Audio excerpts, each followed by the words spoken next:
नमस्कार दोस्तों, स्वागत है आप सभी लोग का आपके अपने YouTube channel live study Allahabad पर। तो दोस्तों, जैसा कि आपको पता है कि प्रत्येक दिन इकोनॉमिक्स से संबंधित हम लोग 2 सेशन करते हैं दोस्तों।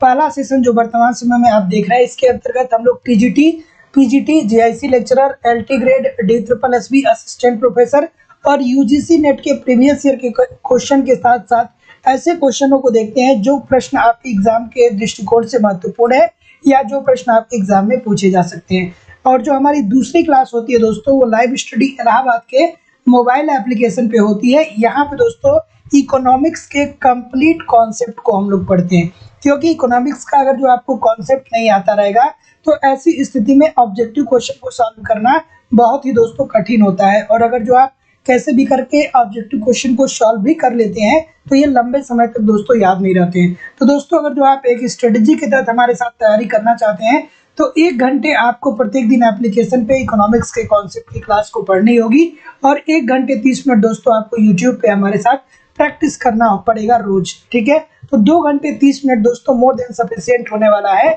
आपके सिलेक्शन के लिए। तो दोस्तों, लाइव स्टडी इलाहाबाद के मोबाइल एप्लीकेशन पे A to Z आपको सारे कॉन्सेप्ट पढ़ाए जा रहे हैं। संडे टू संडे आपका यहाँ पे टेस्ट हो रहा है, जिससे आप अपना इवेल्युएशन कर पाएंगे कि किस तरीके की तैयारी आपकी चल रही है और आपके एग्जाम में किस प्रकार के प्रश्न पूछे जाते हैं। और इसके बाद दोस्तों आपको पूरी इकोनॉमिक्स की नोट्स प्रोवाइड की जा रही है। देखिए, नोट्स की सबसे बड़ी प्रॉब्लम होती है इकोनॉमिक्स में दोस्तों, या तो नोट्स मिल नहीं पाते हैं या मिल भी जाते हैं तो समझ में नहीं आता है कि पढ़ना क्या है, छोड़ना क्या है। तो A to Z दोस्तों सारे आपको नोट्स मिल रहे हैं और सबसे बड़ी बात है कि वैलिडिटी ऑफ कोर्स आपकी लाइफ टाइम। इट मीन्स कि अगर जो आप एक बार एडमिशन लेते हैं तो आप तब तक हमारे साथ बने रहेंगे जब तक कि आपका सिलेक्शन हो नहीं जाता है। हर कंटेंट को पहुंचाना आप तक हमारी जिम्मेदारी होगी। एडमिशन फीस जो है वो केवल और केवल दोस्तों 2000 रुपये है। तो एडमिशन लेने के लिए आपको 2000 रुपये पेमेंट करना पड़ेगा दोस्तों इस नंबर पे 9415 873 पे। गूगल पे, फोन पे या पेटीएम के माध्यम से आप पेमेंट करेंगे और इसका स्क्रीनशॉट आपको इसी व्हाट्सएप नंबर पे सेंड करना होगा। अगर जो आपके पास कोई भी इंक्वायरी होती है तो इस नंबर पे आप मुझे कॉल कर सकते हैं या व्हाट्सएप मैसेज कर सकते हैं।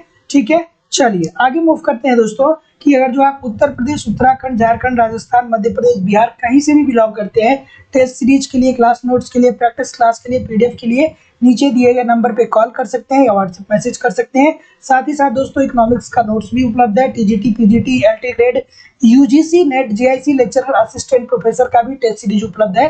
तो इसके लिए भी नीचे दिए गए नंबर पे कॉल कर सकते हैं दोस्तों। डिस्क्रिप्शन बॉक्स में लाइव स्टडी इलाहाबाद के मोबाइल एप्लीकेशन दिया गया है, एप्लीकेशन को डाउनलोड कर लीजिए और लाइव स्टडी इलाहाबाद के टेलीग्राम ग्रुप का लिंक भी नीचे डिस्क्रिप्शन में दिया गया है, तो उससे उस टेलीग्राम ग्रुप को भी दोस्तों आप लोग ज्वाइन कर लीजिए। अब चलिए दोस्तों, हम लोग मूव करेंगे डायरेक्ट अपने सेशन की तरफ और पहला प्रश्न आप लोग के सामने आ गया कि वस्तु की मांग वक्र निम्नलिखित में से किसके द्वारा ज्ञात किया जा सकता है। चलिए, बढ़िया प्रश्न है, बिल्कुल ठीक है। Good evening everybody. तो जैसा कि मैं देख पा रहा हूँ कि बहुत सारे लोग हमारे साथ जुड़ भी चुके हैं, बिल्कुल ठीक है। Good evening everybody. चलिए, तस्नीम खान जी, विवेक कुमार जी, चंद्रजीत यादव जी, ललिता जी, आई एम जी, निक्की खान जी, बिल्कुल ठीक है। Good evening. चलिए, तो इस प्रश्न का उत्तर करिए कि वस्तु की मांग वक्र निम्नलिखित में से किसके द्वारा ज्ञात किया जाता है। वस्तु की मांग वक्र किसके द्वारा ज्ञात किया जाता है भाई? बच्चों वाला प्रश्न आ गया, पहला प्रश्न। ठीक है, तो जैसा कि मैं देख पा रहा हूँ कि ए के तरफ आप लोग जा रहे हैं, बहुत सारे लोग ए के तरफ जा रहे हैं। ठीक है, तो बिल्कुल ठीक है दोस्तों। तो जो वस्तु का मांग वक्र होता है ना, वो कीमत उपभोग वक्र के द्वारा ज्ञात किया जाता है। और दोस्तों, कीमत उपभोग वक्र जब आप पढ़ते हैं तो वहां पे ये पढ़ते हैं कि अगर जो किसी कीमत में परिवर्तन आता है तो उपभोक्ता किस तरीके से क्या करता है, व्यवहार करता है। ठीक है, यही बात तो हम लोग कीमत उपभोग वक्र के अंतर्गत देखते हैं। तो ऑप्शन नंबर जितने लोग भी यहाँ पे बी बोल रहे हैं, सभी लोग का उत्तर यहाँ पे दोस्तों बिल्कुल ठीक हो जाएगा। और कीमत उपभोग वक्र का स्वरूप हमें ये भी बताता है दोस्तों कि मूल्य प्रभाव क्या हो सकता है, या तो ऋणात्मक हो सकता है या धनात्मक भी हो सकता है। तो जितने लोग भी बी बोल रहे हैं बिल्कुल ठीक बोल रहे हैं। अगला प्रश्न आपके सामने ये रहा कि मुद्रा की लेन देन हेतु मांग बाजार के प्रति लोचदार हो सकती है, यह तर्क किसके द्वारा दिया गया। अच्छा सा प्रश्न है, बताइए। चलिए, कि मुद्रा की लेन देन हेतु मांग वक्र के प्रति लोचदार हो सकती है, यह तर्क किसके द्वारा दिया गया था भाई? बढ़िया प्रश्न है, बताइए। और वीडियो को लाइक और शेयर जरूर कर दिया करिए। ठीक है, चलिए वीडियो को लाइक शेयर कर दीजिए, फिर हम लोग तेजी से आगे मूव करते हैं। क्या उत्तर होगा भाई?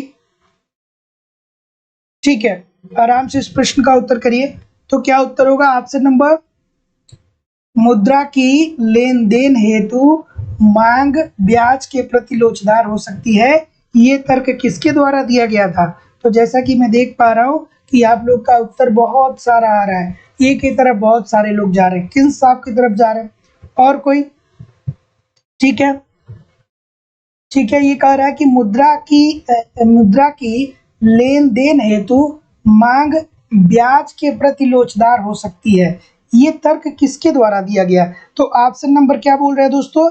ए बोल रहे हैं ना, ठीक है, ए बोल रहे हैं। तो जितने लोग भी ए बोल रहे हैं, आपके पास दिमाग क्या है कि दिमाग का इस्तेमाल नहीं कर रहे हैं, ठीक है, आप दिमाग का इस्तेमाल नहीं कर रहे, इसलिए आप उत्तर नंबर ए कर रहे हैं, ठीक है। ये टोबिन तथा बॉमेल ने ये बात बोली थी, ठीक है, कि मुद्रा की लेन देन हेतु मांग ब्याज के प्रति लोचदार हो सकती है। ये जेम्स टोबिन और बॉमेल के द्वारा बोला गया था, न कि किन्स के द्वारा बोला गया था। तो ऑप्शन नंबर इसका क्या हो जाएगा दोस्तों? डी हो जाएगा। किन्स ने तो सिंपली कहा था, सिंपली मुद्रा की मांग 3 कार्यों के लिए उन्होंने कहा था, लेन देन या सौदा उद्देश्य के लिए पहला, दूसरा सुरक्षा उद्देश्य या सतर्कता उद्देश्य, और तीसरा सट्टा उद्देश्य के द्वारा। तो ये पर्टिकुलर स्टेटमेंट वो थोड़ी उन्होंने दिया था। तो ऑप्शन नंबर डी होगा ना भाई, बॉमेल ने दिया था, जेम्स टोबिन ने ये तर्क दिया था, न कि दोस्तों किन्स ने दिया था। तो ऑप्शन नंबर ये option number D according to the question this is the right answer हो जाएगा। तो याद रखिएगा, गलतियां बहुत सारी हुई हैं कि मुद्रा की लेन देन हेतु मांग बाजार के प्रति लोचदार हो सकती है, ये तर्क दिया गया था बॉमेल और टोबिन के द्वारा। अगला प्रश्न आपके सामने ये रहा कि ये बताइए कि सामान्य लाभ निम्नलिखित में से किस उत्पादन लागत का अंग होता है? चलिए बताइए, सामान्य लाभ निम्नलिखित में से किस उत्पादन लागत का अंग होता है? बताइए भाई। जब प्रश्न गलत हो जाते हैं तो आप लोग हम पे पता नहीं क्यों गुस्सा आ जाते हैं, है ना? ठीक है, ओके सर, चलिए आगे बढ़िए। चलिए इस प्रश्न का उत्तर करिए कि सामान्य लाभ निम्नलिखित में से किस उत्पादन लागत का अंग है? ठीक है, तो जैसा कि मैं देख पा रहा हूं, क्या उत्तर हो जाएगा भाई? ऑप्शन नंबर अगेन ए होगा, ठीक है, ठीक है। तो देखिए दोस्तों, सामान्य लाभ जो होता है, इसके अंतर्गत हम क्या शामिल करते हैं? अस्पष्ट लागतों को प्लस अस्पष्ट लागतों को, और उसके बाद सामान्य लाभ को, ठीक है, सॉरी कुल मौद्रिक लागत जो होता है, कुल मौद्रिक लागत जो होता है दोस्तों, उसके अंतर्गत हम अस्पष्ट लागत, अस्पष्ट लागत और सामान्य लाभ को शामिल करते हैं। तो यहाँ पे सामान्य लाभ निम्नलिखित में से किस उत्पादन लागत का अंग है? तो यहाँ पे भी दोस्तों ऑप्शन नंबर डी हो जाएगा, ए नहीं होगा, ठीक है। कुल मौद्रिक लागत जो होता है उसके अंतर्गत क्या करते हैं दोस्तों? अस्पष्ट लागतों को प्लस अस्पष्ट लागतों को और सामान्य लाभ को सम्मिलित किया जाता है। और यहाँ पे दोस्तों उससे संबंधित कोई भी चीजें यहाँ पे दिख नहीं रही हैं, तो ऑप्शन नंबर क्या हो जाएगा दोस्तों? D according to the question this is the right answer हो जाएगा। मौद्रिक लागत यहाँ पे अगर जो होता तो थोड़ा सा कंसीडर किया जा सकता था, ठीक है, मौद्रिक लागत यहाँ पे होता तो ऑप्शन नंबर डी होगा, न कि ऑप्शन नंबर ए होगा। अगला प्रश्न आपके सामने ये रहा कि निम्नलिखित में से क्या केंद्रीय बैंक का कार्य नहीं है? अब चलिए 2 क्वेश्चन गलत हो गए, लेकिन अब इजी प्रश्न आ गया, ठीक है। अब प्रश्न इजी आ गया कि ये बताइए कि निम्नलिखित में से कौन केंद्रीय बैंक का कार्य नहीं है? बढ़िया प्रश्न है, बताइए। ठीक है, वहां पे आपसे अगर जो ऑप्शन वहां पे क्या रहता दोस्तों, कुल मौद्रिक लागत रहता, तब उसका उत्तर ठीक होता, ठीक है। चलिए बढ़िया प्रश्न है, बताइए कि निम्नलिखित में से क्या केंद्रीय बैंक का एक कार्य नहीं है? केंद्रीय बैंक का कार्य कौन सा नहीं है भाई आज के पेपर में? ठीक है, क्या उत्तर होगा? ऑप्शन नंबर बी होगा या डी होगा? ठीक है, चलिए बताइए। बहुत सारे लोग बी और बहुत सारे लोग डी की तरफ जा रहे हैं, ठीक है। तो जितने लोग भी बी की तरफ जा रहे हैं बहुत अच्छा जा रहे हैं भाई। काले धन पे नियंत्रण थोड़ी केंद्रीय बैंक करता है, काले धन से क्या लेना देना है केंद्रीय बैंक का? कोई लेना देना नहीं है, ठीक है। काले धन पे नियंत्रण या इस पे कैसे सुधार किया जाए, इसके बारे में तो गवर्नमेंट सोचती है ना, केंद्रीय बैंक से क्या लेना देना है, ठीक है। ऑप्शन नंबर क्या हो जाएगा? बी बिल्कुल ठीक हो जाएगा। जाएगा, वो तो गवर्नमेंट जैसे कहेगी वैसे केंद्रीय बैंक क्या करेगा, इस पे अमल करेगा। तो बी होगा दोस्तों, ना कि डी होगा। अगला प्रश्न आपके सामने ये रहा कि निम्नलिखित में से किन अर्थशास्त्रियों को व्यय के नाम लगान सिद्धांत से जुड़े हैं। यहाँ पे थोड़ा सा मिसप्रिंट है बट कोई दिक्कत नहीं है, थोड़ा सा मिसप्रिंट है बट कोई दिक्कत नहीं है। दिया लगान सिद्धांत से कौन कौन अर्थशास्त्री जुड़े हैं, यहाँ पे बेसिकली पूछ रहा है। ठीक है, ठीक है। मार्शल ने आभास लगान और डेविड रिकार्डो ने भेदात्मक लगान की बात की थी। ठीक है, तो क्या हो जाएगा, अल्फ्रेड मार्शल और डेविड रिकार्डो। ठीक है, तो जितने लोग भी दया लगान की बात कर रहे हैं, इसमें अल्फ्रेड मार्शल और डेविड रिकार्डो क्या हो जाएगा दोस्तों, राइट आंसर यहाँ पे हो जाएगा। Option number be according to the question बिल्कुल ठीक है। अगला प्रश्न आपके सामने रहा कि लाभ अधिकतम करने वाले उत्पादन का स्तर निर्धारित होता है। बढ़िया प्रश्न है, बताइए।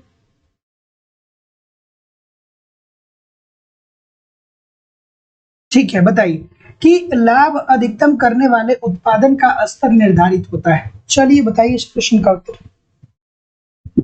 अच्छा, कभी आप लोगों ने केंद्रीय बैंक का, इतना आप लोग डिस्कस कर रहे हैं, केंद्रीय बैंक का कार्य आपने बचपन से अभी तक पढ़ा है, कहीं पढ़ा है क्या कि काले धन पे नियंत्रण केंद्रीय बैंक करता है? क्यों फिजूल में माइंड को डिस्टर्ब करते हैं?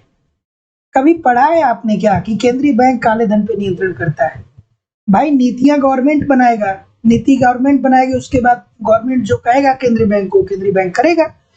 केंद्रीय बैंक तो मुद्रा छापेगा, यही तो करेगा ना, तो ये तो केंद्रीय बैंक का मुद्रा निर्गमन का कार्य हो जाएगा ना। ठीक है, चलिए बताइए इस प्रश्न का उत्तर कि लाभ अधिकतम करने वाले उत्पादन का स्तर निर्धारित होता है। तो जैसा कि मैं देख पा रहा हूं, आपका उत्तर क्या आ रहा है, तो जब नहीं पढ़े तो क्यों दिमाग को दही कर रहे हैं? हाँ, ठीक है।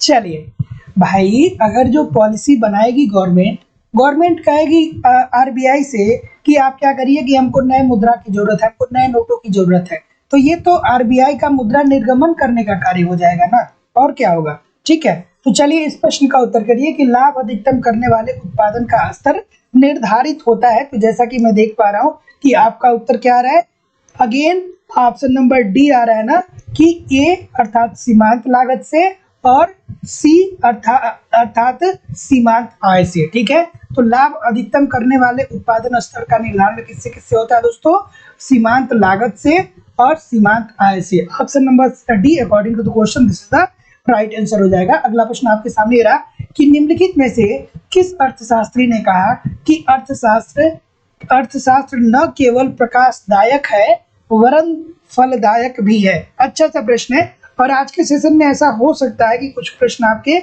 गलत हो सकते हैं, तो बिल्कुल परेशान ना होइएगा। ठीक है, चलिए बताइए इस प्रश्न का उत्तर। हमारा उद्देश्य है कि मैं आपको हर प्रश्नों से अवगत कराऊं, हर प्रकार के प्रश्नों से अवगत कराऊं, अलग अलग प्रकार के, विविध विविध प्रकार से, ताकि जब आप एग्जामिनेशन में बैठे तो कोई एक प्रश्न भी आपको ऐसा ना लगे कि मैंने जिंदगी में इसको कभी देखा ही नहीं। ठीक है, नहीं तो समस्या ऐसी होती है कि जब एग्जाम में आप बैठे रहते हैं ना, तो बहुत सारे प्रश्न ऐसे आते हैं जो लगता है कि हमने तो कभी लाइफ में इसको देखी ही नहीं है। ठीक है, चलिए बताइए इस प्रश्न का उत्तर क्या होगा भाई। ऑप्शन नंबर सी की तरफ कुछ लोग जा रहे हैं, पीकू साहब की तरफ जा रहे हैं, तो बिल्कुल ठीक है।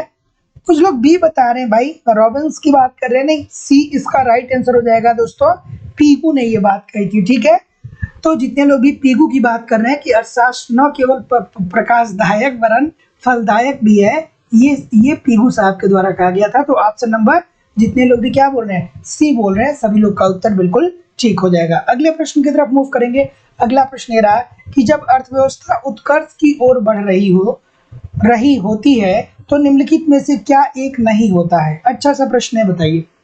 जब अर्थव्यवस्था उत्कर्ष की ओर बढ़ रही है अर्थात आर्थिक विकास की तरफ बढ़ रही है, तो ऐसी स्थिति में एक क्या नहीं होता है। ठीक है, अब छोटी सी बात है, बताइए। ठीक है, चलिए बताइए ऑप्शन नंबर क्या होगा। क्या नहीं होगा भाई, उत्कर्ष की अवस्था में जाएगी तो इसका मतलब कि क्या होगा दोस्तों। अब छोटी छोटी बात है, छोटी छोटी बात है, इस बात को ध्यान से समझिएगा। ऑप्शन नंबर यहाँ पे डी नहीं होगा, उपरोक्त सभी संभव नहीं है। उत्कर्ष की अवस्था में जाएगी तो एक स्तर तक ही तो रोजगार बढ़ेगा कि हमेशा रोजगार बढ़ता रहेगा। लेकिन एक बात बिल्कुल सत्य है कि जो कीमतें होंगी वो कभी गिरेंगी नहीं, इसलिए कि जब कीमतें गिरेंगी तो ऐसी स्थिति में क्या होगा, मंदी का उदय होने लगेगा। और ये कह रहा है कि उत्कर्ष की तरफ ये जा रही है, मतलब आगे बढ़ रही हैं। जब आगे बढ़ रही हैं तो इसका मतलब कि जो मुद्रास्फीति होगी ना वो धीरे धीरे निरंतर बढ़ती रहेगी, मतलब जो महंगाई होगी वो बहुत ही सीमित मात्रा में धीरे धीरे बढ़ती रहेगी। तो ऐसी स्थिति में जो कीमतें होंगी वो कभी भी गिरेंगी नहीं, कीमतें हल्की फुल्की क्या होती रहेंगी,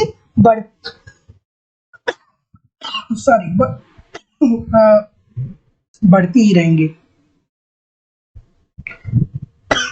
चलिए बताइए, छाया बैंकिंग मुख्यतः संबंधित है। और आज मैं बता दे रहा हूँ कि कल संडे है तो संडे की क्लास आपकी इकोनॉमिक्स की क्लोज रहती है और हिस्ट्री की भी क्लोज रहती है, ठीक है। नहीं तो बहुत सारे लोग मैसेज करने लगते हैं कि सर आज क्लास नहीं हो रही है क्या, तो संडे को क्लोज रहता है, ठीक है। इस बात को ध्यान में रखिएगा, मंडे से क्लास होती है, ठीक है। अगला प्रश्न है कि छाया बैंकिंग मुख्यतः संबंधित है, ठीक है। छाया बैंकिंग किससे संबंधित है भाई, अच्छी सी बात है, ठीक है,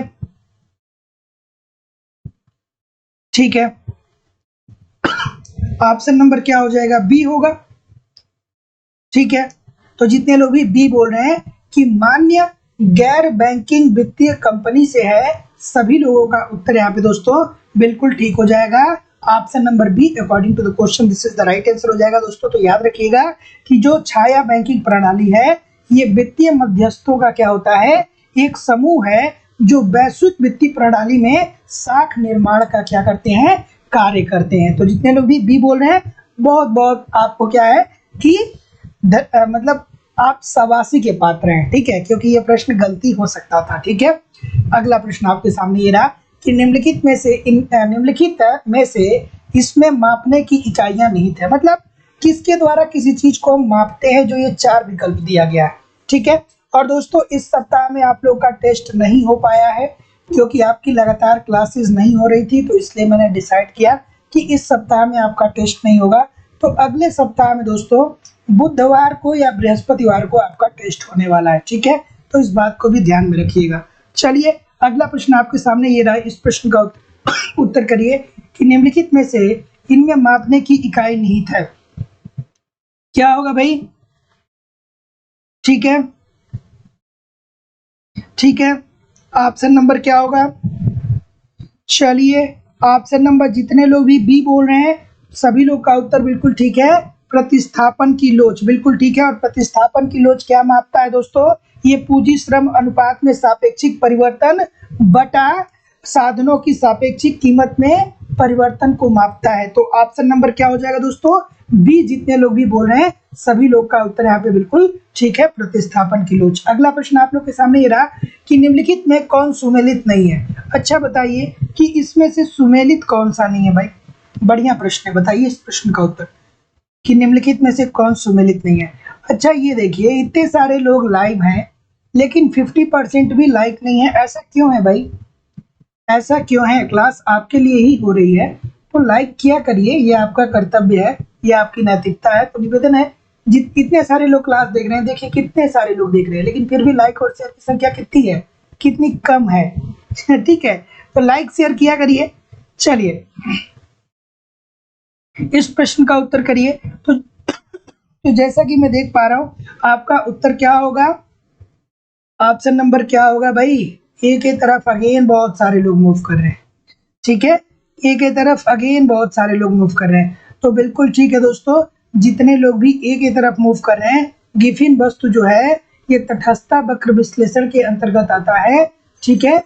अच्छा हाँ, यहाँ पे क्या दिया है, प्रकटित अधिमान सिद्धांत नहीं। तो जितने लोग भी गिफिन वस्तु की बात कर रहे हैं दोस्तों बिल्कुल गलत, बिल्कुल ठीक है, क्योंकि यहाँ पे क्या कर रहा है, सुमेलित नहीं दिया है, तो ये तो बच्चों वाला प्रश्न आ गया, ठीक है। चलिए अगला प्रश्न आपके सामने रहा कि निम्नलिखित में से कौन एक अर्थशास्त्री मांग के संदर्भ में जेबी से भिन्न सोचता है। ठीक है, से आप क्या करते हैं, क्या कहते हैं, पूर्ति अपनी मांग का सृजन स्वयं करता है। लेकिन कौन सा ऐसा अर्थशास्त्री है जो इस बात को स्वीकार नहीं करता है कि पूर्ति अपनी मांग का सृजन स्वयं करता है? चलिए भाई बताइए, अच्छा सा प्रश्न।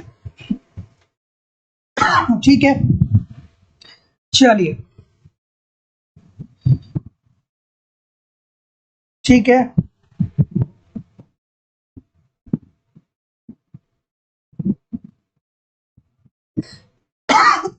चलिए इस प्रश्न का उत्तर करिए।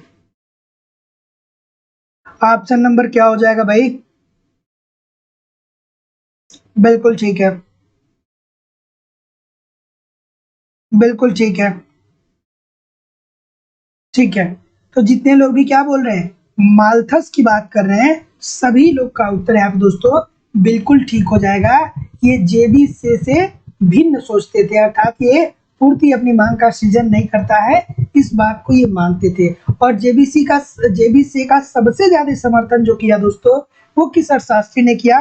कमेंट करके बताइए। ये प्रश्न कई बार पूछा जा चुका है कि जेबीसी के विचारों को सबसे ज्यादा समर्थन किस अर्थशास्त्री के द्वारा प्राप्त हुआ है? तो वो प्राप्त हुआ है दोस्तों जेएस मिल के द्वारा। जेएस मिल का स्टेटमेंट ये था दोस्तों, जेएस मिल का स्टेटमेंट था कि प्रत्येक विक्रेता क्या होता है, आवश्यक रूप से क्रेता होता है, अर्थात मांग व पूर्ति क्या होता है, क्रियाशील होता है। तो दोस्तों इस बात को भी याद रखिएगा। कौन भिन्न सोचता था? तो माल्थस। कौन सेम सोचता था से साहब की बात को? तो वो थे जेएस मिल। ऑप्शन नंबर ये अकॉर्डिंग टू द क्वेश्चन बिल्कुल ठीक है। अगला प्रश्न है कि निम्नलिखित में से कौन एक अर्थशास्त्री मुद्रा के मांग सिद्धांत से जुड़ा हुआ नहीं है? मुद्रा का मांग सिद्धांत जो है उससे कौन सा अर्थशास्त्री जुड़ा हुआ नहीं है? बताइए भाई। बिल्कुल ठीक है, बिल्कुल ठीक है, ठीक है। तो मिल्टन फ्रीडमैन कितनी बार पढ़े होंगे मुद्रा से संबंधित? ठीक है, पढ़े ही होंगे। चलिए बताइए, अच्छा सा प्रश्न क्या होगा भाई? है ऑप्शन नंबर कॉल्डोर की तरफ बहुत सारे लोग जा रहे हैं। ठीक है, बिल्कुल ठीक है। तो जितने लोग भी निकोलस कॉल्डर की बात कर रहे हैं, सभी लोग का उत्तर यहाँ पे बिल्कुल ठीक है। ये वितरण के सिद्धांत के साथ जुड़े हैं। ठीक है, ये वितरण के सिद्धांत के साथ जुड़े हैं, न कि ये मुद्रा के मांग के सिद्धांत के साथ जुड़े हैं। तो जितने लोग भी ऑप्शन नंबर बी बोल रहे हैं, बहुत अच्छा बोल रहे हैं। एक बार सभी लोग क्लैपिंग कर दीजिए उन लोगों के लिए।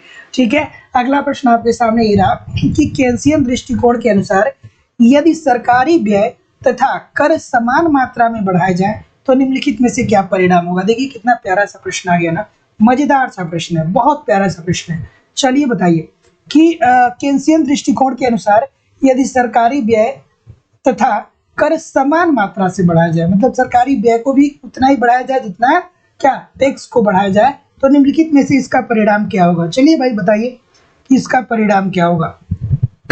चलिए ऑप्शन नंबर क्या होगा भाई? ठीक है, बिल्कुल ठीक है, बढ़िया प्रश्न है। देखिए यहाँ पे ध्यान से समझिएगा, बहुत प्यारा सा प्रश्न है। केन साहब की बात कर रहा है। ठीक है, तो उन्होंने ये कहा था कि यदि सरकारी व्यय बढ़ाया जाएगा और इसके साथ साथ कर की मात्रा भी समान रूप से बढ़ाई जाएगी ना, तो उससे क्या होगा कि समग्र मांग बढ़ेगा। ठीक है, मतलब लोगों के मांग में क्या होगी, वृद्धि आएगी। सरकार व्यय करेगा तो पैसा जनता के हाथ में जाएगा, और जब कर कर जब सरकार बढ़ाएगा तो ये टैक्स किसके पास जाएगा? ये भी सरकार के पास जाएगा। तो टैक्स जाएगा सरकार के पास, सरकार पैसा देगा किसको? जनता को। ठीक है, तो उससे क्या होगा कि पूरी अर्थव्यवस्था में समग्र मांग में क्या आएगी? वृद्धि आ जाएगी। जब टैक्स लगेगा ज्यादा तो उससे पैसा सरकार को जाएगा, सरकार के पास पैसा जाएगा तो सरकार क्या करेगा? उसको व्यय करेगा। तो व्यय करेगा तो लोगों के पास मुद्रा की मात्रा क्या होगी? बढ़ेगी। तो मुद्रा की मात्रा जैसे बढ़ेगी वैसे मांग में क्या होगी? वृद्धि होगी। ऑप्शन नंबर ए बिल्कुल ठीक है। अगला प्रश्न रहा कि निम्नलिखित में से कौन एक सुमेलित नहीं है? चलिए भाई बताइए कौन सा ऐसा है जो सुमेलित नहीं है? बताइए। ठीक है, ठीक है, क्या हो गया? कोई दिक्कत है क्या आज के सेशन में? आज के सेशन में कोई दिक्कत है क्या भैया? क्या दिक्कत आ रही है? चलिए बताइए इस प्रश्न का उत्तर। चलिए आप ही लोग तो कहते हैं कि सर कुछ प्रश्न ऐसे लाइए जो हम क्या न कर पाए। ठीक है, बताइए। मतलब बहुत मॉडरेट लेवल का प्रश्न है, कोई बहुत टफ नहीं है, बट थोड़े से प्रचलन में कम है ये प्रश्न। ठीक है, चलिए बताइए इस प्रश्न का उत्तर। तो जैसा कि मैं देख पा रहा हूँ कि इस बार तो सभी लोग ठीक करेंगे, बिल्कुल ठीक है। प्रतिनिधि फर्म का विचार किसने दिया था दोस्तों? ये मार्शल साहब ने दिया था, न कि हिग्स साहब ने दिया था। तो जितने लोग भी ऑप्शन नंबर क्या बोल रहे हैं, डी बोल रहे हैं, सभी लोग का उत्तर यहाँ पे बिल्कुल ठीक है। प्रतिनिधि फर्म का विचार किसने दिया था दोस्तों? मार्शल ने दिया था, न कि हिग्स ने दिया था। प्रतिस्थापन प्रभाव, स्लस्टकी साहब, आगत निर्गत, लियोन्तोफिस और क्रीड़ा सिद्धांत वान न्यूमान। तो ऑप्शन नंबर डी बिल्कुल ठीक हो जाएगा। अगले प्रश्न की तरफ मूव करेंगे। अगला प्रश्न आपके सामने ये रहा। ठीक है, चलिए कि निम्नलिखित में से किसके समूह संतुलन का विचार, निम्नलिखित में से किसने समूह संतुलन का विचार विकसित किया? ठीक है, समूह संतुलन का विचार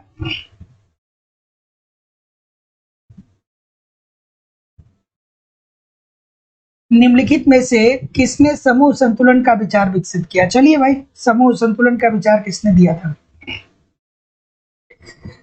चलिए ये तो इजी सा प्रश्न आ गया, इस प्रश्न को तो आप लोग आराम से कर सकते हैं। ठीक है,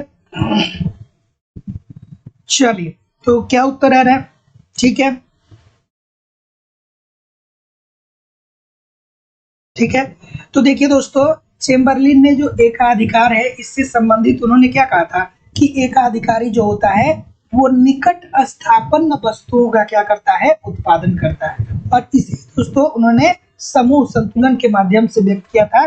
तो जितने लोग भी ऑप्शन नंबर क्या बोल रहे हैं, ये बोल रहे हैं चेम्बरलिन के बारे में, सभी लोग का उत्तर है दोस्तों बिल्कुल ठीक हो जाएगा। अगला प्रश्न आपके सामने रहा कि फर्म के औसत लागत वक्र में तस्तरी आकार का होना निम्नलिखित में से किसमें व्यापक क्रियाशीलता के कारण हो सकता है? चलिए अच्छा सा प्रश्न है, बढ़िया प्रश्न है, पूछे जाने वाला प्रश्न है। चलिए बताइए।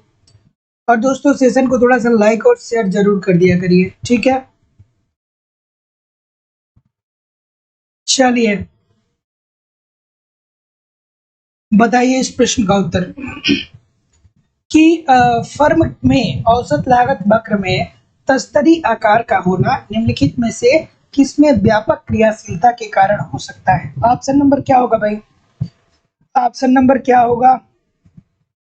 बिल्कुल ठीक है, सी के तरफ मैक्सिमम लोग जा रहे हैं। तो जितने लोग भी सी बोल रहे हैं भाई, ये तो इजी सी बात हो गई ना कि ये क्या होता है दोस्तों, ह्रासमान प्रतिफल होता है। तो option number C according to the question this is the right answer हो जाएगा। दोस्तों याद रखिएगा कि फर्म के औसत लागत वक्र में तस्तरी आकार का होना निम्नलिखित में किसमें व्यापक क्रियाशीलता का कारण हो सकता है?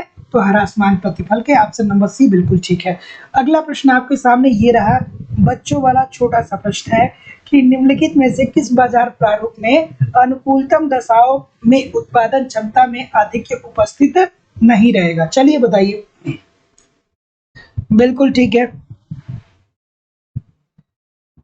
ठीक है, थोड़ा आराम से पढ़िएगा, भाषा क्लिष्ट है, प्रश्न आसान है।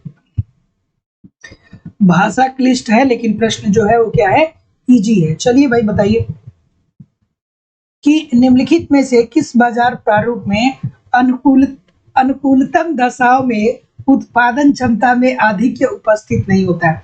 और देखिए आज के सेशन में बहुत सारे लोगों को थोड़े से प्रश्न कम आ रहे हैं, तो इस वजह से देखिए संख्या जो है वो क्या हो गई, कम हो गई है कि नहीं। अभी लाइव की संख्या इस टाइम क्या होती है, बहुत ज्यादा होती है, लेकिन आज के सेशन में थोड़े से प्रश्न क्या आ गए, अटपटे आ गए, तो बहुत सारे लोग सेशन को छोड़ के भाग गए।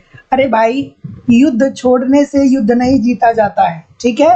परिस्थिति विकट हो लेकिन फिर भी लड़ते रहिए, देखते रहिए, समझते रहिए, तब जाके आप युद्ध को जीत पाएंगे, ठीक है।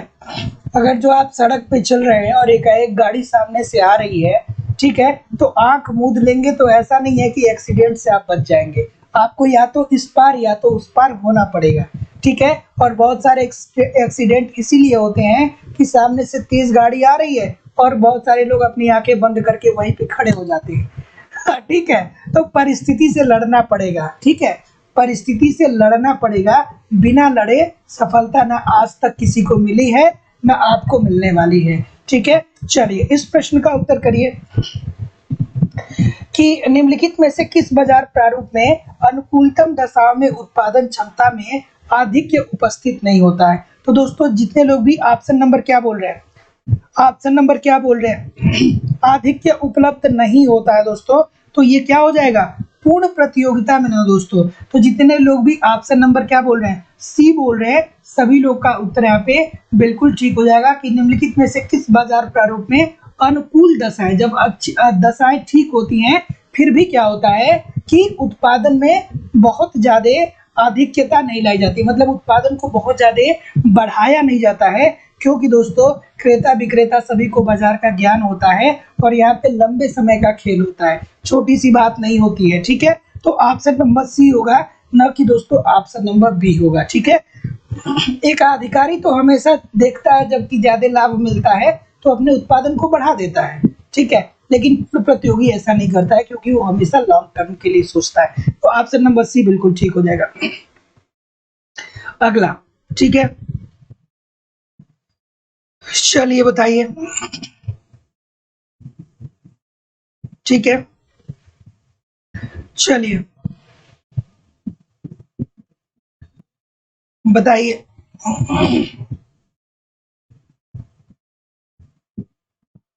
चलिए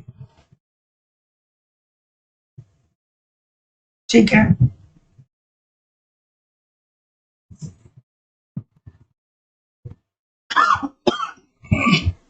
अच्छा थोड़ा इसको एडजस्ट करना पड़ेगा, एक सेकेंड।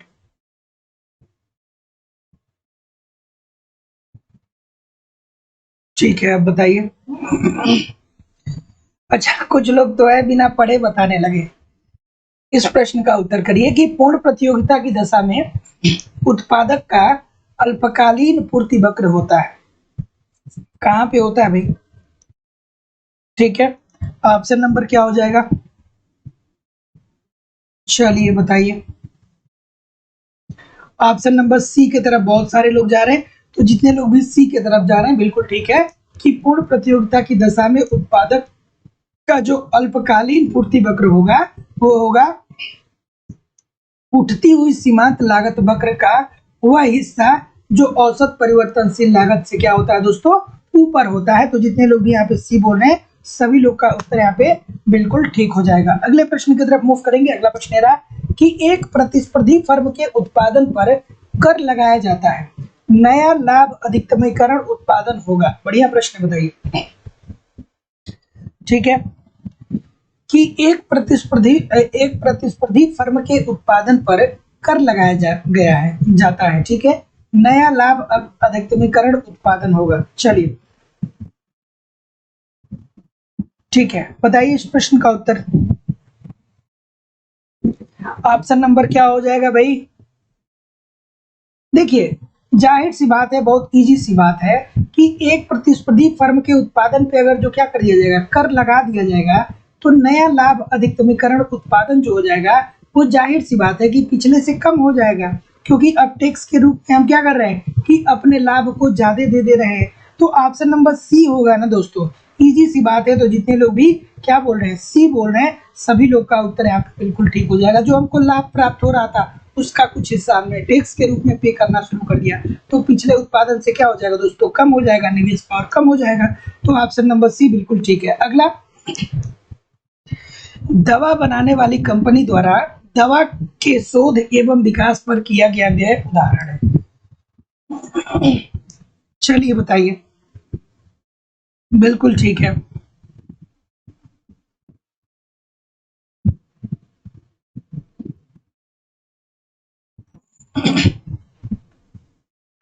सॉरी, चलिए बताइए। दवा बनाने वाली कंपनी द्वारा दवा के शोध एवं विकास पर किया गया व्यय किसका उदाहरण होता है? तो जितने लोग भी निमज्जित लागत की बात कर रहे हैं सभी लोग का उत्तर यहाँ पे दोस्तों बिल्कुल ठीक है। इसको संक कॉस्ट बोलते हैं या निमज्जित लागत बोलते हैं। ऑप्शन नंबर यहाँ पे जितने लोग भी ए बोल रहे हैं सभी लोग का उत्तर यहाँ पे बिल्कुल ठीक है। अगला प्रश्न ये रहा कि तीव्र तथा व्यापक इच्छा जो नूतन व महंगे एप्पल मोबाइल फोन खरीदने के लिए है, इसे क्या समझा जाता है? बढ़िया प्रश्न है,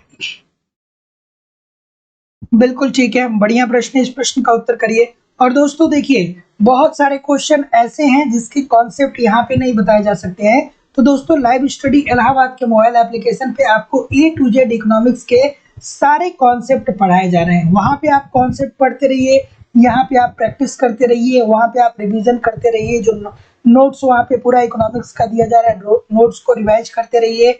वहाँ पे आपको आपका टेस्ट लिया जा रहा है, टेस्ट देते रहिए, रिवीजन करते रहिए, ठीक है। वैलिडिटी आप कोर्स वहाँ पे दोस्तों आपको लाइफ टाइम दी जा रही है। तो अगर जो आप वहाँ पे पढ़ते रहेंगे, फिर यहाँ पे प्रैक्टिस करते रहेंगे, तो दोस्तों आपको कोई समस्या होने वाली नहीं है। तो एडमिशन ओपन है दोस्तों, लाइव स्टडी इलाहाबाद के मोबाइल एप्लीकेशन पे आपको पूरा इकोनॉमिक्स पढ़ाया जा रहा है। तो दोस्तों आपको एडमिशन ओपन है। एडमिशन लेने के लिए आपको एडमिशन की जो फीस है 2000 रुपये, उसको पेमेंट करना पड़ेगा। इस नंबर पे गूगल पे, फोन पे या पेटीएम के माध्यम से आप पेमेंट करेंगे और इसका स्क्रीनशॉट आपको इसी व्हाट्सएप नंबर पे सेंड करना होगा। कोई भी इंक्वायरी होगी तो इस नंबर पे आप मुझे कॉल कर सकते हैं या व्हाट्सएप मैसेज कर सकते हैं। ऑप्शन नंबर ए सभी लोग जा रहे हैं भाई, स्नाप प्रभाव। तो जितने लोग भी ऑप्शन नंबर स्नाप प्रभाव बोल रहे हैं, सभी लोग का उत्तर यहाँ पे बिल्कुल ठीक हो जाएगा। ऑप्शन नंबर ए बिल्कुल ठीक है कि तीव्र तथा व्यापक इच्छा जो नूतन व महंगे एप्पल फोन खरीदने के लिए है, उसे क्या कहा जाता है? स्नाप प्रभाव। इसमें क्या होता है दोस्तों कि वस्तुओं के मूल्य महंगे होते हैं, तो एक तबका ऐसा होता है जो अपनी मांग को कम कर लेता है, लेकिन वही दूसरा तबका अपने आप को उच्च या श्रेष्ठ दिखाने के लिए अपने मांग को कम नहीं, अपनी मांग को बढ़ा लेता है। यही दोस्तों क्या होता है? स्नाप प्रभाव होता है। तो जितने लोग भी ऑप्शन नंबर क्या बोल रहे हैं, ये बोल रहे हैं, बिल्कुल ठीक बोल रहे हैं। अगला प्रश्न ये रहा कि एकाधिकारी निम्नलिखित में से क्या निर्धारित कर सकता है? अब इस प्रश्न को तो सभी लोग करेंगे, ठीक है। यहाँ पे आपका अपना जो माइंड है उसको ठीक कर लीजिए, क्योंकि ये तो इतना इजी सा प्रश्न आ गया कि सभी लोग इस प्रश्न को कर सकते हैं। बिल्कुल ठीक है, स्क्रीन को मैंने जूम कर दिया। चलिए बताइए इस प्रश्न का उत्तर कि निम्नलिखित एकाधिकारी निम्नलिखित में से क्या निर्धारित कर सकता है? जो लोग पुराने हैं वो लोग इस प्रश्न का उत्तर ना करें, जो लोग नए हैं वो लोग इस प्रश्न का उत्तर करें, जो लोग पुराने हैं वो लोग इस प्रश्न का उत्तर ना करें, ठीक है। तो देखिए ऑप्शन नंबर बी होगा ना भाई, या तो कीमत या तो उत्पादन। बिल्कुल ठीक है दोस्तों, मोस्ट इंपॉर्टेंट प्रश्न है कि एक एकाधिकारी जो होता है वो या तो कीमत को या तो उत्पादन को क्या कर सकता है? निर्धारित कर सकता है। लेकिन ये उत्पादन और कीमत को दोनों को निर्धारित कर सकता है, लेकिन एक बार में किसी एक को ही निर्धारित कर सकता है। वो उसके पास दो ऑप्शन होता है। एक तो ऑप्शन ये होता है कि वो कीमत में वृद्धि कर दे, ठीक है, कीमत में बहुत ज्यादा वृद्धि कर दे और उससे लाभ कमा ले। तो ऐसी स्थिति में उसको उत्पादन क्या करना पड़ेगा कि उत्पादन में वो परिवर्तन नहीं करेगा। लेकिन वही दूसरी स्थिति में वो क्या करेगा? वो ये चाहेगा कि हम ज्यादा प्रोडक्ट बेचें और ज्यादा प्रोडक्ट बेच के हम क्या करें कि लाभ कमाएं, लेकिन जो हमारा लाभ का अंश हो वो क्या हो? मिनिमम हो या कम हो, जैसे पार्ले जी। और कीमत कम उत्पादन करके ज्यादा कीमत लगाएगा। तो इसका एग्जांपल क्या है दोस्तों? जो एनर्जी ड्रिंक आते हैं, इसका आप एग्जांपल ले सकते हैं। तो ऑप्शन नंबर बी बिल्कुल ठीक है। अगला प्रश्न आपके सामने रहा कि निम्नलिखित में से कौन एक बाजार पूर्ण प्रतिस्पर्धी बाजार का उत्तम उदाहरण है? चलिए भैया, पूर्ण प्रतिस्पर्धी बाजार का उत्तम उदाहरण क्या है बताइए। चलिए, अब जो लोग ग्रामीण इलाकों से बिलोंग करते होंगे वो तो इस प्रश्न को बहुत अच्छा समझ जाएंगे। जो लोग शहरों से हैं वो शायद थोड़ा सा न समझ पाए, ठीक है। ये कह रहा है कि पूर्ण प्रतिस्पर्धा बाजार का उत्तम उदाहरण क्या है? पूर्ण प्रतिस्पर्धा में क्या होता है? क्रेता विक्रेता सबको क्या होता है? बाजार का ज्ञान होता है, ठीक है। तो ये क्या हो जाएगा? गेहूं की मंडी हो जाएगी, ठीक है। जब आप गेहूं खरीदने मंडी में जाते हैं तो वहाँ पे बहुत प्रकार की गेहूं होती है। मतलब क्या होता है कि बहुत सारे किसान होते हैं, बहुत प्रकार के मतलब प्रकार के क्या मतलब अलग अलग वो क्या करते हैं कि गेहूं की बिक्री करते हैं, ठीक है। सबको पता होता है कि इतने रुपए प्रति केजी से लेकर के इतने रुपए प्रति केजी के बीच में ही दाम होगा, इससे ज्यादा ऊपर नीचे बहुत ज्यादा नहीं होगा। तो ऑप्शन नंबर बी बिल्कुल ठीक हो जाएगा। अगला प्रश्न आपके सामने ये रहा कि निम्नलिखित में से कौन एक नियम या व्याख्या करता है कि खाद्य पदार्थ पर होने वाले व्यय आय स्तर में वृद्धि के कारण वृद्धि के साथ घट जाता है। चलिए अच्छा सा प्रश्न बताइए। और दोस्तों अभी तक जितने लोग भी सेशन को लाइक और शेयर नहीं किए हैं, आप लाइक शेयर जरूर किया करिए, निवेदन है सभी लोगों से। और कल संडे है तो संडे को क्लास नहीं होगी, मंडे को क्लास होगी, इस बात को ध्यान में रखिएगा।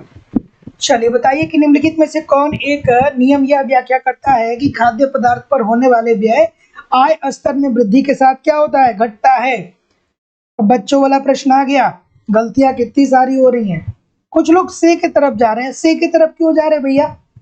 से की तरफ क्या सोच के जा रहे हैं? से की तरफ क्या सोच के जा रहे हैं? ये खाद्य पदार्थ की बात कर रहा है, ये मांग पूर्ति की बात थोड़ी कर रहा है। हाँ? निम्नलिखित में से कौन एक नियम यह व्याख्या करता है कि खाद्य पदार्थ पर होने वाले व्यय आय स्तर में वृद्धि के साथ क्या होता है, घटता है। तो ये बात तो भैया एंजिल नियम के अंतर्गत कही गई है ना, तो डी उत्तर हो जाएगा ना।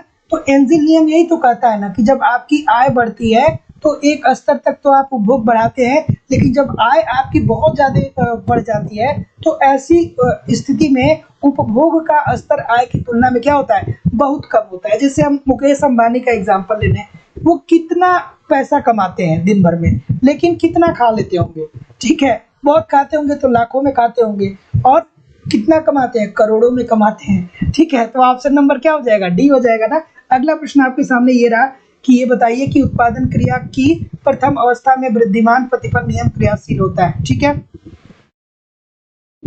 ठीक है, कि उत्पादन क्रिया की प्रथम अवस्था में वृद्धिमान प्रतिफल नियम क्रियाशील होता है। चलिए बताइए। देखिए क्या है कि अगर जो आप वाकई में मेहनत कर रहे हैं, बहुत ज्यादा मेहनत कर रहे हैं, तो हमारी यही सलाह रहती है हर छात्रों से कि अगर जो आपको लगता है कि आप बहुत मेहनत कर रहे हैं तो आप संडे को थोड़ा सा रेस्ट ले लिया करिए। एक मीटिंग पढ़ लीजिए सुबह में, एक मीटिंग मत पढ़िए, या अगर जो हो सके तो दोनों मीटिंग ना पढ़िए। क्योंकि दोस्तों क्या होता है ना कि कभी कभी अपने आप को रिफ्रेश करना बहुत जरूरी होता है। एक एक एक धारा के साथ अगर जो आप बहते चले जाएंगे ना तो नए आइडियाज आपके दिमाग में नहीं आएंगे। लेकिन अगर जो आप ठहर जाएंगे थोड़ी देर के लिए तो उसके बाद आपको लगेगा ना कि अच्छा मुझे इस तरीके से करना चाहिए, और जो आपका माइंड होगा ना उसमें क्या होगा कि थोड़ा सा एक अलग लेवल की एनर्जी व्याप्त हो जाएगी।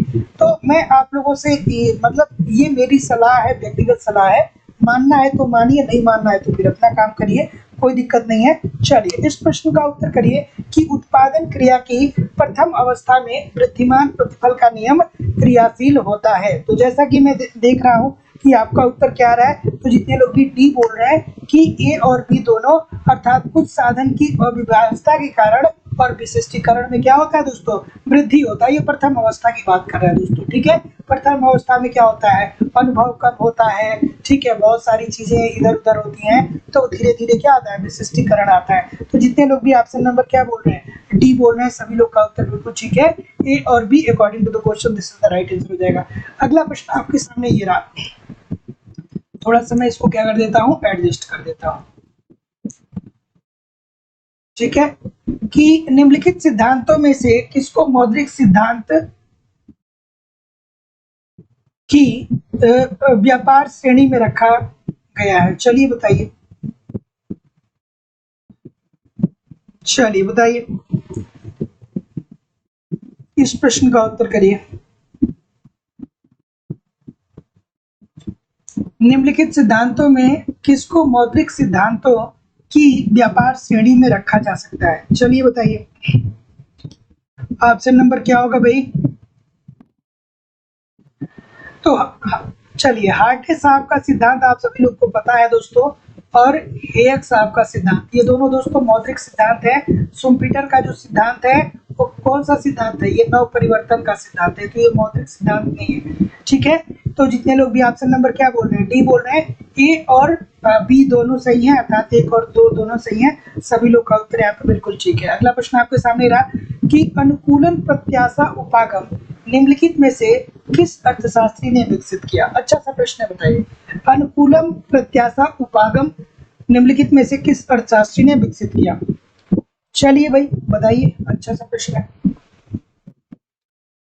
ठीक है, चलिए ठीक है। ऑप्शन नंबर क्या होगा?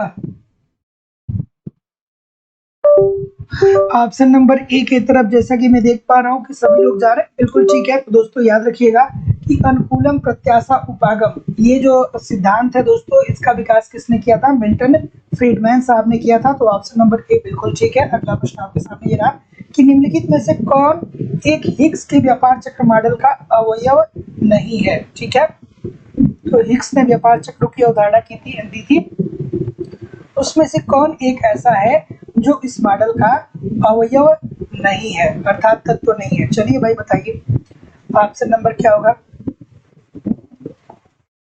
ठीक है, तो हिग्स के व्यापार मॉडल की बात करें दोस्तों, तो ये किसकी किसकी बात करते हैं? ये गुणक त्वरक के अंतःक्रिया की बात करते हैं, ये स्वायत्त निवेश फलन की बात करते हैं, ये उपभोग फलन की बात करते हैं, और ये प्रेरित निवेश की बात करते हैं।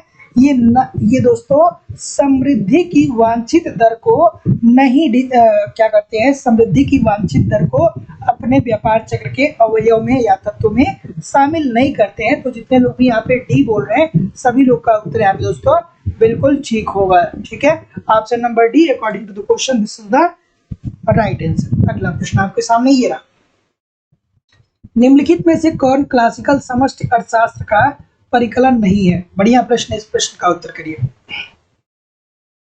चलिए, निम्नलिखित में से कौन क्लासिकल समष्टि अर्थशास्त्र की परिकल्पना नहीं है? बढ़िया प्रश्न है, कई बार पूछा जा चुका है। और देखिए दोस्तों, जितने लोग भी कंटिन्यू होके पढ़ाई नहीं कर रहे हैं, तो आपको आपका कंपटीशन इन्हीं लोगों से है जो लोग कंटिन्यूअसली पढ़ रहे हैं।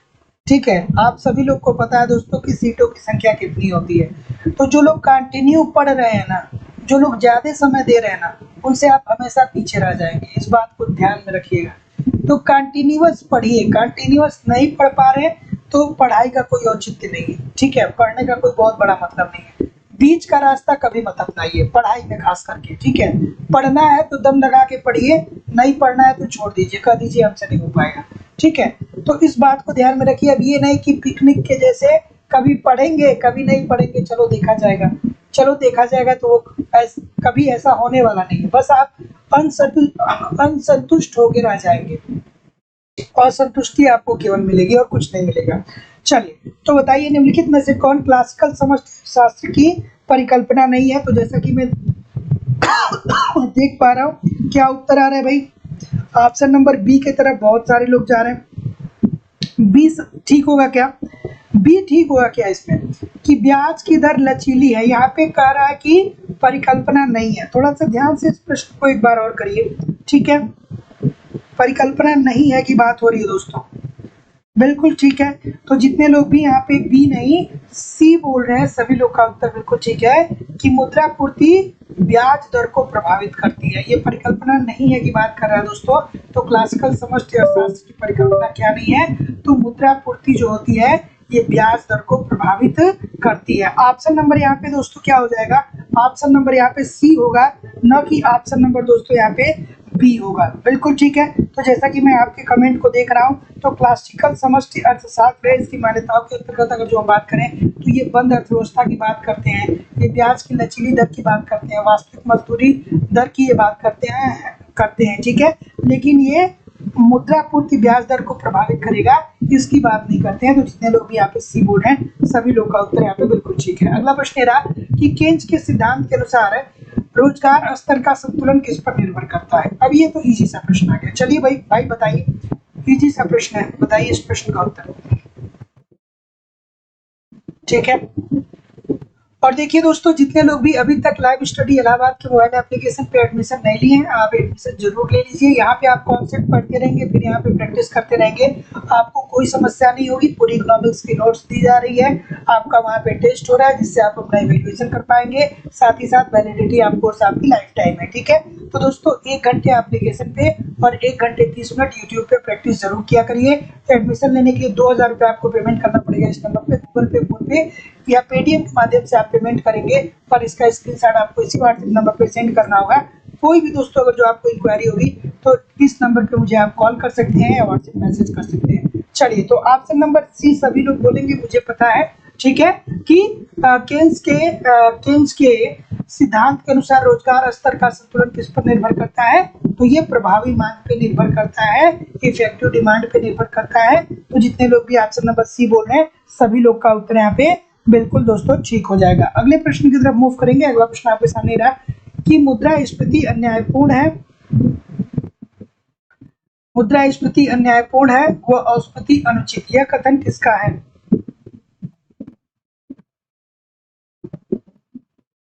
ठीक है, प्रियंका गोस्वामी जी करें सर प्लीज सारे सब्जेक्ट लाइए। देखिए हमारे यहाँ 3 सब्जेक्ट चलता है। एक हिस्ट्री की क्लास आपकी होती है 6 बजे, इसकी कॉन्सेप्ट की भी क्लास एप्लीकेशन पे है। इकोनॉमिक्स की क्लास जो आप अभी वर्तमान समय में देख रही हैं ये 7:30 पे होता है, इसकी भी कॉन्सेप्ट की क्लास एप्लीकेशन पे होती है। और पॉलिटी की जो क्लास होती है वो होती है 9 बजे से, ठीक है। तो ये 3 क्लासेस वर्तमान समय में चल रहा है। तो चलिए, जो लोग पुराने हैं वो लोग मत उत्तर करिए, मुझे पता है कि आपको पता होगा, ठीक है। तो मुद्रास्फीति क्या है? अन्यायपूर्ण है, मतलब अगर जो महंगाई विद्यमान हो रही है अर्थव्यवस्था में तो ये अन्यायपूर्ण है। लेकिन औस्फीति मतलब क्या? मंदी, अगर जो मंदी आ रही है तो ये क्या है? अनुचित है। और दोनों में बाद वाला जो है वो सबसे ज्यादा बुरा है, इसलिए कि महंगाई आएगी तो मांग व पूर्ति तो क्रियाशील रहेगा, लेकिन मंदी आ जाएगी ना तो निवेश में कमी आ जाएगी और मांग व पूर्ति क्या हो जाएगा? गिर जाएगा, उत्पादन कम हो जाएगा, मांग कम हो जाएगी। तो ये बाद वाला जो है वो काफी हानिकारक होता है। तो जितने लोग भी बोल रहे हैं, केन्स साहब को बोल रहे हैं, सभी लोग का उत्तर यहाँ पे बिल्कुल ठीक हो जाएगा। अगला प्रश्न आपके सामने ये रहा कि यदि भी मुद्रा का मूल्य तथा पी कीमत स्तर को दर्शाए तो मुद्रा का मूल्य किससे प्रदर्शित होगा? चलिए भाई, अच्छी सी बात है, छोटी सी बात है, बढ़िया सी बात है। चलिए बताइए कि यदि भी मुद्रा का मूल्य तथा पी कीमत स्तर को दर्शाए तो मुद्रा का मूल्य किससे प्रदर्शित होगा? चलिए भाई बताइए, बढ़िया प्रश्न है। और डिस्क्रिप्शन बॉक्स में जाइए, लाइव स्टडी इलाहाबाद का एप्लीकेशन दिया गया है, वहाँ जरूर डाउनलोड करिए, वहाँ पे टेस्ट सीरीज और आपको नोट्स भी प्रोवाइड कराए जाते हैं। चलिए, क्या उत्तर होगा भाई? बच्चों वाली बात है, मुद्रा का मूल्य और कीमत स्तर में क्या होता है? विपरीत संबंध होता है। दीक्षा सिंह जी गलत क्यों कर रही हैं? मुद्रा का मूल्य और कीमत स्तर में विपरीत संबंध ही तो होता है ना। कितनी बार पढ़ा है आपने, ठीक है। तो ऑप्शन नंबर ए हो जाएगा ना, कि ऑप्शन नंबर बी होगा, ए होगा ना। 1/p होता है ना, मुद्रा के मूल्य और कीमत स्तर में विपरीत संबंध होता है। ये तो v इज इक्वल टू क्या हो जाएगा? 1/p। तो निम्नलिखित में से v अर्थात मुद्रा का मूल्य तथा p कीमत स्तर को दर्शाता है। तो मुद्रा का मूल्य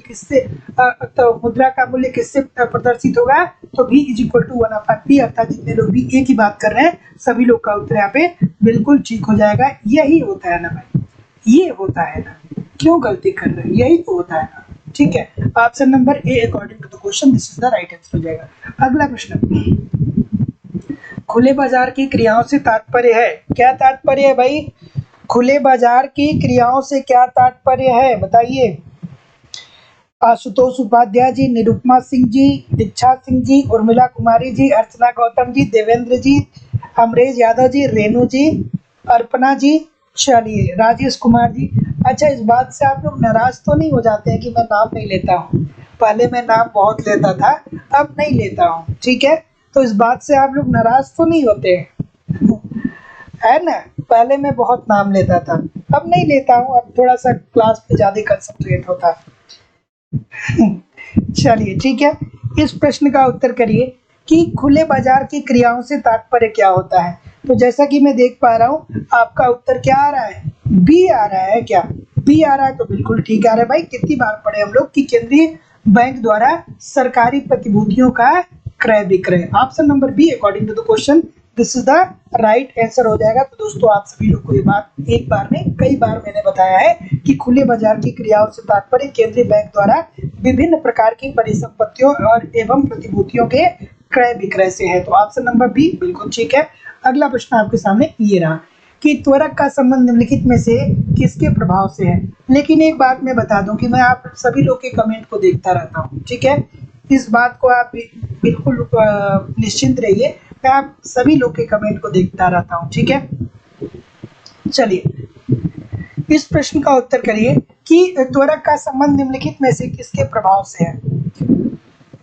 चलिए ऑप्शन नंबर क्या हो जाएगा दोस्तों, त्वरक इज इक्वल टू किससे व्यक्त करते हैं, डेल्टा आई अपॉन डेल्टा सी। याद है कि नहीं है, याद है कि नहीं है, डेल्टा आई अपॉन डेल्टा सी। तो क्या उत्तर होगा, ऑप्शन नंबर उपभोग डी होगा ना, बिल्कुल ठीक होगा। त्वरक का विचार सर्वप्रथम किसने दिया था भैया, थोड़ा सा बताइए कमेंट करके कि त्वरक का विचार सर्वप्रथम किसने दिया था।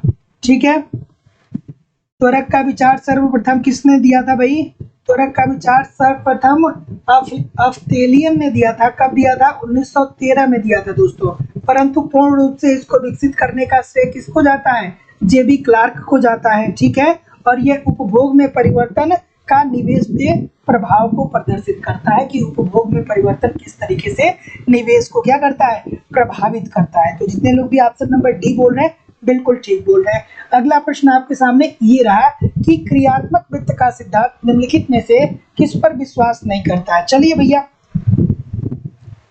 बताइए, अफ्लेतियन को बहुत अच्छे से याद रखिएगा। पूछता है कि ये बताइए कि त्वरक का विचार सर्वप्रथम किसने दिया था, तो 1913 में अफ्तेलियन ने दिया था। उसके बाद इसको विकसित करने का जो श्रेय जाता है वो क्लार्क साहब को जाता है, जेबी क्लार्क को जाता है। ठीक है, चलिए अगला प्रश्न ये रहा कि क्रियात्मक वित्त का सिद्धांत निम्नलिखित में से किस पर विश्वास नहीं करता है। चलिए बताइए, बढ़िया सा प्रश्न है भाई। क्रियात्मक वित्त का सिद्धांत निम्नलिखित में से किस पे विश्वास नहीं करता है, ऑप्शन नंबर ये क्या होगा। और देखिए दोस्तों, आज के सेशन में अगर जो आपको थोड़े से प्रश्न नहीं आ रहे होंगे तो परेशान मत होइएगा, क्योंकि आज का जो पेपर है वो असिस्टेंट प्रोफेसर का पेपर है। ठीक है, तो असिस्टेंट प्रोफेसर का जो लेवल है वो थोड़ा सा दोस्तों क्या है कि पीजीटी से ऊपर है। ठीक है, तो थोड़ा सा इत्मीनान रखिएगा, और इसमें बहुत सारे ऐसे भी टॉपिक हैं जो आपके पीजीटी में नहीं है। ठीक है, आपके पीजीटी के सिलेबस में नहीं है, तो इसलिए तल्लीनता के साथ देखिए, परेशान मत होइए। ठीक है, चलिए अगला प्रश्न आपके सामने क्या रहा दोस्तों कि क्रियात्मक वित्त का सिद्धांत निम्नलिखित में से किस पर विश्वास नहीं करता है दोस्तों। तो जितने लोग भी ऑप्शन नंबर क्या बोल रहे हैं, ए होगा ना कि डी होगा। संतुलित बजट पे ये विश्वास नहीं करता है। जो क्रियात्मक बजट है ये संतुलित बजट पे विश्वास नहीं करता है। ऑप्शन नंबर ए हो जाएगा दोस्तों, संतुलित बजट, ना कि दोस्तों क्या होगा, डी होगा। डी सभी लोग कर रहे हैं। डी में क्या है भाई, राजस्व संग्रहण करों का एकमात्र उद्देश्य है। नहीं भाई, ऑप्शन नंबर ए हो जाएगा। तो क्रियात्मक वित्त के उपकरण देखिए दोस्तों क्या है, सार्वजनिक व्यय है, करारोपण है, सार्वजनिक ऋण है और घाटे की वित्त व्यवस्था है। संतुलित बजट का इसमें संतुलित बजट का इसमें कोई स्थान नहीं है, तो ऑप्शन नंबर ए बिल्कुल ठीक हो जाएगा। अगला प्रश्न आपके सामने ये रहा कि निम्नलिखित में से किस वित्त आयोग ने निम्नलिखित में से किस वित्त आयोग में प्रथम बार यह सुझाव दिया गया कि राज्य पंचायत व नगर पालिकाओं के संसाधनों में वृद्धि करने हेतु उपाय करें। चलिए बताइए, बताइए भैया, बढ़िया प्रश्न है। चलिए, और दोस्तों डिस्क्रिप्शन बॉक्स में एप्लीकेशन का लिंक दिया गया है, एप्लीकेशन को जरूर डाउनलोड करके रखिए। ठीक है, चलिए बताइए इस प्रश्न का उत्तर कि निम्नलिखित में से किस वित्त आयोग में प्रथम बार यह सुझाव दिया गया कि राज्य पंचायत व नगर पालिकाओं के संसाधनों में वृद्धि हेतु उपाय करें। ऑप्शन नंबर क्या हो जाएगा भाई, बिल्कुल ठीक है, ऑप्शन नंबर क्या हो जाएगा, सी होगा ना। 11वें वित्त आयोग में ना, तो जितने लोग भी सी बोल रहे हैं सभी लोग का उत्तर यहाँ पे बिल्कुल ठीक हो जाएगा। और 11वां वित्त आयोग का जो अवधि था वो कितना था दोस्तों, 2000 से लेकर के 2005 तक था। ठीक है, तो ऑप्शन नंबर सी हो जाएगा। अच्छा, ऊपर से 2-3 लोग बी कर दिए, सभी लोग बी की तरफ ही चले गए। ठीक है, चलिए अगले प्रश्न की तरफ मूव करेंगे कि निम्नलिखित में से कौन एक करारोपण का कानून है। चलिए, करारोपण का कानून क्या है भाई, चलिए निम्नलिखित में से कौन एक करारोपण का कानून है। ठीक है, बताइए इस प्रश्न का उत्तर। चलिए चलिए, निम्नलिखित में से कौन एक करारोपण का कानून है? तो जैसा कि मैं देख पा रहा हूँ, क्या उत्तर होगा भाई? करारोपण से संबंधित जो इस प्रश्न का उत्तर देगा वो बहुत बहादुर इंसान होगा। इंसान नहीं, बहुत बहादुर स्टूडेंट होगा। ठीक है, करारोपण का कानून है मतलब करारोपण से संबंधित है। ठीक है, कोई बहादुर है इसमें, मैं देखना चाहता हूँ।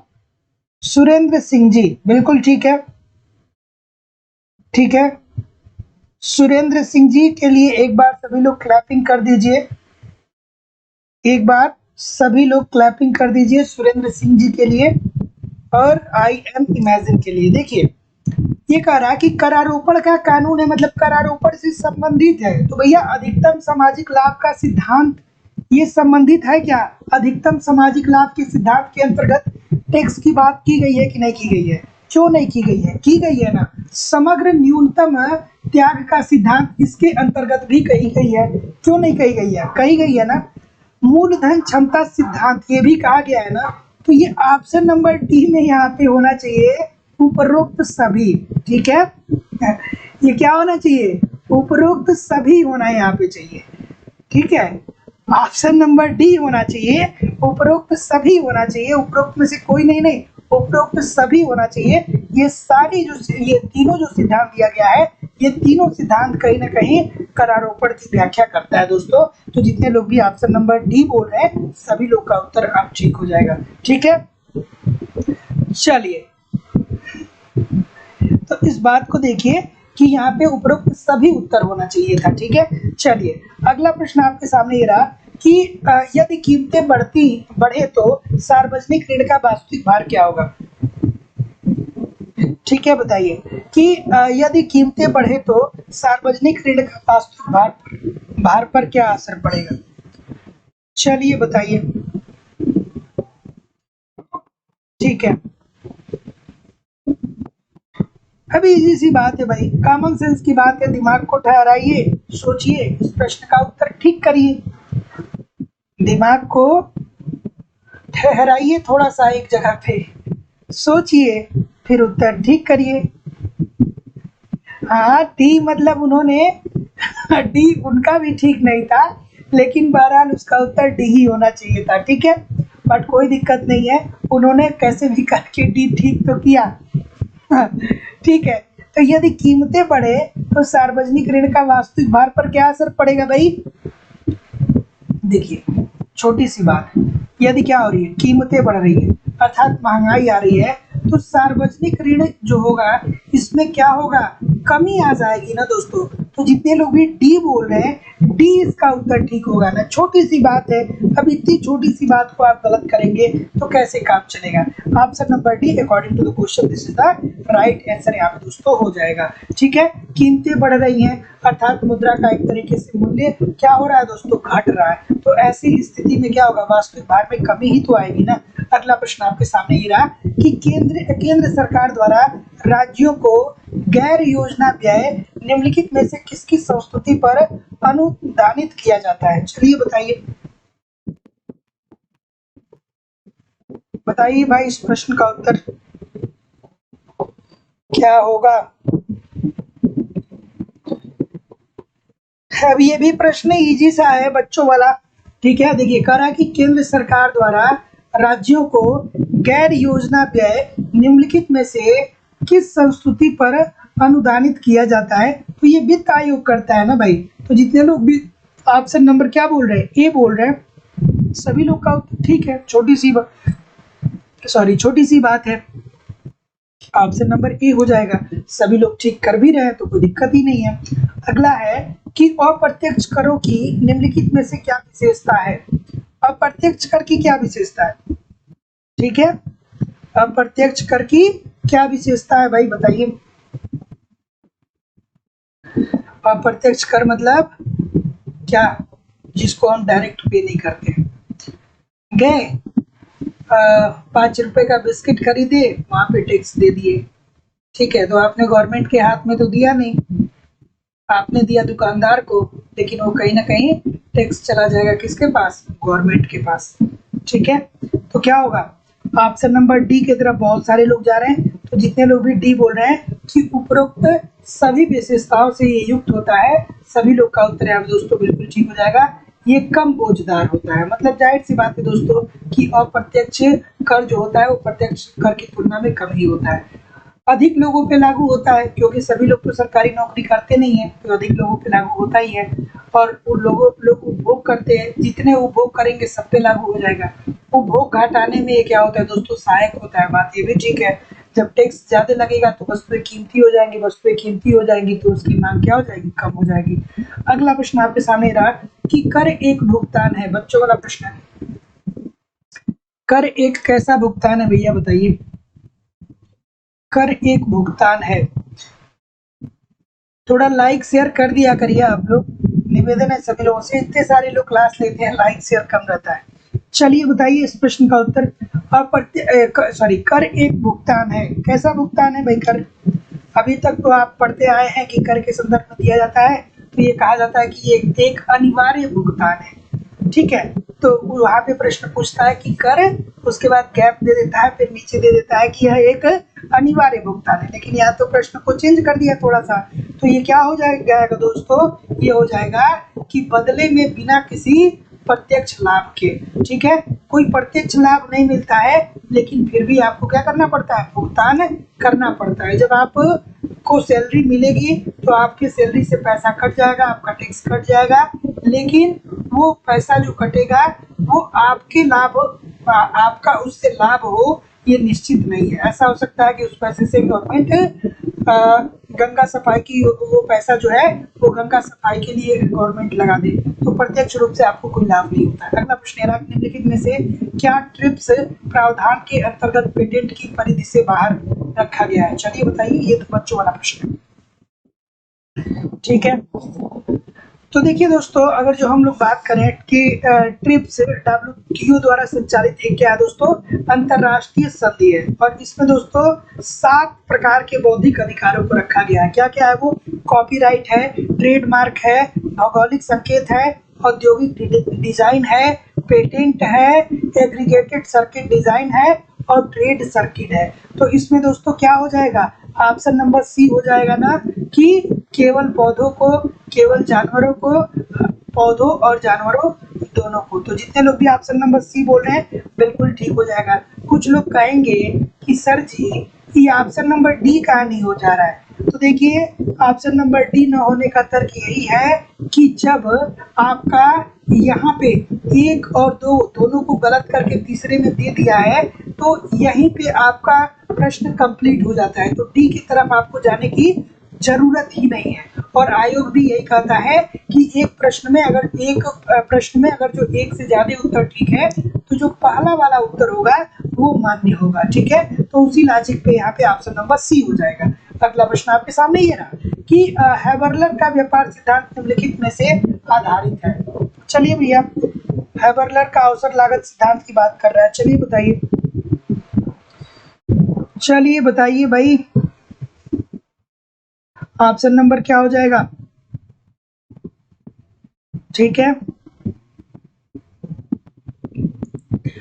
क्या होता है ना कि कभी कभी मैं भी मजबूर हो चुका हूँ एक ही बात को बार बार बोलते बोलते। चलिए देखते हैं किसका उत्तर ठीक आता है। कुछ लोग गहन विचार में पड़ गए होंगे, कुछ लोग क्या होंगे, गहन विचार में पड़ गए होंगे कि अरे यार हैबरलर साहब ने, ठीक है। देखिए कितने गहन विचार में आप लोग हैं, कितने गहन विचार में है। रश्मि तिवारी जी ठीक कर रही है और बाकी सभी लोग क्या है कि गहन अध्ययन और गहन विचार में पड़ गए। भैया छोटी सी बात है कि हैबरलर साहब ने अवसर लागत की बात की थी, तो उपरोक्त में से कोई नहीं हो जाएगा ना, तो ऑप्शन नंबर यहाँ पे डी हो जाना ना। कुछ लोग पता नहीं क्या सोच के पूरक लागतें कर रहे हैं, परिवहन लागतें कर रहे हैं, बस छोटी सी बात है यार। इन्होंने अवसर लागत की बात की थी, ठीक है। तो हैबरलर का व्यापार सिद्धांत निम्नलिखित में से किस पर आधारित है, तो ये दोस्तों अवसर लागत पे आधारित है, ना कि ये ऑप्शन नंबर डी जो ABC दिया है वो, ठीक है। अगला प्रश्न ये रहा कि SDR का आवंटन सदस्य देशों को किस अनुपातिक आधार पे किया जाता है। चलिए भाई बताइए, ठीक है। क्या है ना कि इकोनॉमिक्स के साथ सबसे बड़ी समस्या एक ये है कि ये सब्जेक्ट उतना कठिन नहीं है जितना कठिन बताया जाता है या जितना कठिन आप अपने दिमाग में बना लेते हैं।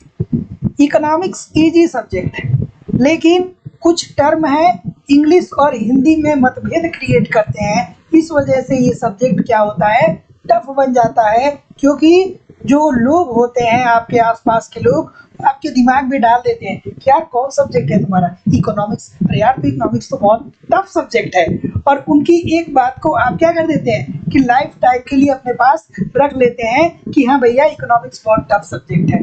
भाई उतना सोचने की जरूरत नहीं है जितना आप सोच रहे हैं, ठीक है। बहुत टफ नहीं है, बस आराम आराम से देखिए, बहुत इजी सब्जेक्ट है, ठीक है। तो एसडीआर का आवंटन सदस्य देशों को किस अनुपातिक आधार पे किया जाता है? तो जितने लोग भी डी बोल रहे हैं बिल्कुल ठीक है, आईएमएफ में अंशदान के रूप में, ठीक है। तो जितना आपका अंशदान रहेगा उसी के आधार पे दोस्तों आपको क्या मिलेगा, 60 मिलेगा। तो जितने लोग भी डी बोल रहे हैं बिल्कुल ठीक बोल रहे हैं। अगला प्रश्न ये रहा दोस्तों कि विश्व व्यापार संगठन के प्रावधानों के अनुसार सर्वाधिक पसंदीदा राष्ट्र का दर्जा दिया जाता है, ठीक है, ठीक है, ठीक है। इस प्रश्न का उत्तर करिए। बहुत सारे लोग सब्जेक्ट ले लेते हैं हिस्ट्री, हिस्ट्री बहुत इजी है। हिस्ट्री बहुत इजी है क्या? पाषाण काल पढ़िए, पाषाण काल को 3 भागों में बांटिए, उसके बाद जो पहला है पूरा पाषाण काल उसको 3 भागों में बांटिए, ठीक है। उसके बाद उनके खेल को समझिए कि कैसे जीते थे, क्या करते थे, कहाँ रहते थे, क्या नहीं करते थे, ठीक है। ऐसे ऐसे शब्द वहाँ पे आते हैं कि जो मुंह से निकलते ही नहीं है। वो इजी सब्जेक्ट है क्या? वो इजी नहीं है, वो तो पूरी आपकी स्मरण शक्ति पे आधारित है। यहाँ तो स्मरण शक्ति और अगर जो आपके पास थोड़ा सा सोचने समझने की क्षमता है तो बहुत आराम से इकोनॉमिक्स निकल ले जाएंगे, ठीक है।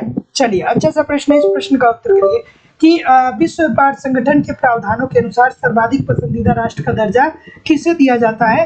तो जैसा कि मैं देख पा रहा हूँ कि आपका उत्तर क्या आ रहा है, सी आ रहा है, बिल्कुल ठीक है। तो जितने लोग भी सी बोल रहे हैं कि उन देशों को जिनका सॉरी ये क्या कह रहा है कि सर्वाधिक पसंदीदा राष्ट्र, तो जितने लोग भी सी बोल रहे हैं कि जितने भी इसके सदस्य देश होते हैं उसको क्या किया जाता है दोस्तों, सर्वाधिक पसंदीदा राष्ट्र का दर्जा दिया जाता है। तो याद रखिएगा कि विश्व व्यापार संगठन WTO के प्रावधानों के अनुसार सर्वाधिक पसंदीदा राष्ट्र का दर्जा किसे दिया जाता है?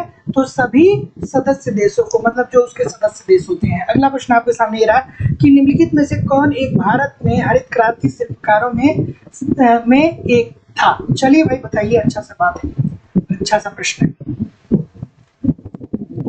ठीक है। चलिए इस प्रश्न का उत्तर करिए। बिल्कुल ठीक है, आराम से इस प्रश्न का उत्तर करिए। तो जैसा कि मैं देख पा रहा हूँ क्या उत्तर है भाई, ठीक है।